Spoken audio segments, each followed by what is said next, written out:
Okay, so moving now to a few health alerts, including the growing number of young women being diagnosed with breast cancer, PCOS awareness, and ADHD in adults. Joining us now is Dr. Jessica Shepard to break it all down for us. Dr. Shepard, good morning to you. Thank you so much for being here. Morning.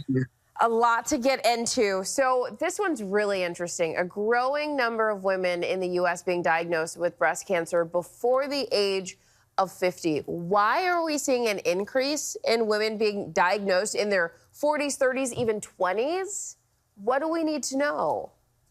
You know, when we think about breast cancer, especially being with Breast Cancer Awareness Month, we are always looking for the steady decline or continuous decline. So when we see studies like this, they can be quite alarming. And this study was particularly looking at the overall breast cancer death rate in the US, which actually dropped 44% when we look at 1989 to 2022.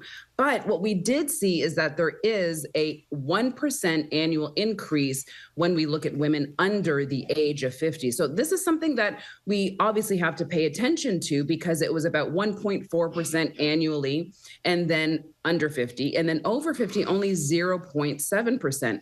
What I did find interesting about this study is that we did see that Asian American and Pacific Islander women actually had the fastest increase in both of these groups. Again, so this is why we continue to spread awareness so that each group of women know what their risks are and how to decrease that risk of breast cancer.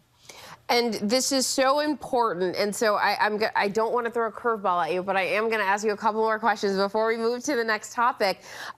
Because myself, being in the demographic where women are seeing more of these diagnoses younger, sometimes more advanced stage, what do women need to know about testing, mammograms, dense breasts? What that means, what to do about it?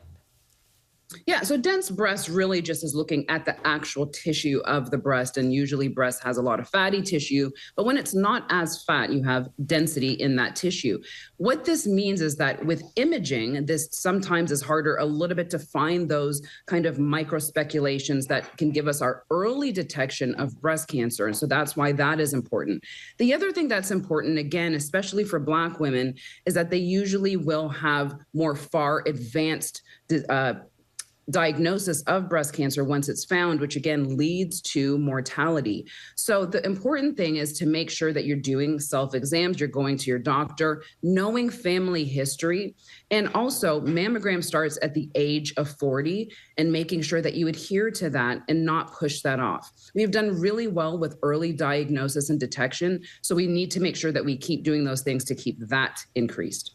Yes, that early detection is so critical. Okay, so Dr. Shepard, the World Health Organization says that 8 to 13% of women of reproductive age have PCOS, otherwise known as polycystic ovary syndrome.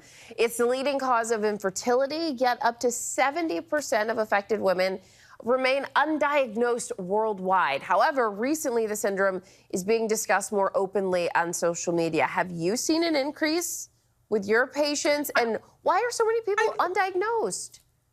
Yeah, I think for me, I've always seen it being an OBGYN, but I do think that the awareness has increased. It is something that is very hard to diagnose per se because it is a syndrome. And so it kind of has, severities. You might see a sign here or there. But what I really want to impress is that because it's called PCOS, polycystic ovarian syndrome, is that it is one of the most endocrine disorders that impacts the reproductive system, but it also impacts the metabolic system. So there's a lot of other things that kind of encounter with this diagnosis, such as insulin resistance and issues with lipids. And so I want to make sure that everyone looks at it contextually from an actual body issue and not just with the ovarian.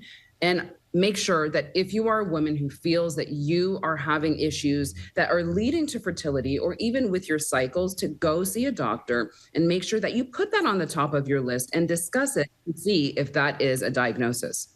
You need to be your own best advocate. Good stuff. And Dr. Shepard, a new CDC report says that 15.5 million adults have ADHD, and half of those people were diagnosed as adults. Why do you think so many people are being diagnosed later in life? And how is this diagnosis helping specifically women? Yeah, I think that, before we used to really put that in the younger age category. And now what we are starting to see that a number of adults are being diagnosed with this significantly in the US over the past decade. And that actually has increased about 123% among adults. So imagine that's a significant increase. Now, the reason that we have seen when we look at it and we look back, this may be one of those ripple effects from the pandemic. Not necessarily that we know this for sure, but a lot of the reasons that we're seeing is that there was a lot of loss of structure in what people did, how they conducted themselves throughout the pandemic. And now coming out of that is, how do you find focus and how do you get back to what you used to do before? And also the cognitive dysfunction of that. Being diagnosed possibly with COVID again and struggling with that disease can bring on new onset and exacerbated cognitive dysfunction, specifically with the neurotransmitter dopamine, which is kind of like our executive functioning part of our brain. And how do we really deal with that? And social media awareness. We know that social media lets everyone know what's going on. So that's another reason why. And Dr. Shepherd, real quick, because I know the Surgeon General has talked about parenting being extremely stressful. What is possibly, if any, connection between these things? Well, yes, I can tell you that, yes, parenting is very stressful. This is like a real life experience. So what I will Your say son just walked in. That was so perfect. So Yes, perfect. You're a parenting is mom. stressful. Yes, of course. So I think that this is, again, one of the intersections of, again, our community and how we relate to having COVID, but also these stressors of life that we may not put importance on that is causing stress in our life and how to focus and function as an adult. So again, paying attention to that and finding the outlets that are going to make you address how to focus and possibly getting on medication. Dr. Shepherd, I am so loving this moment. You take a breath, and you relax. I heard you start talking fast because your son's about to get it when you finish. You're gonna be like, you should not have come in here. It is okay. Just as you said, parenting is stressful, because boy, is it.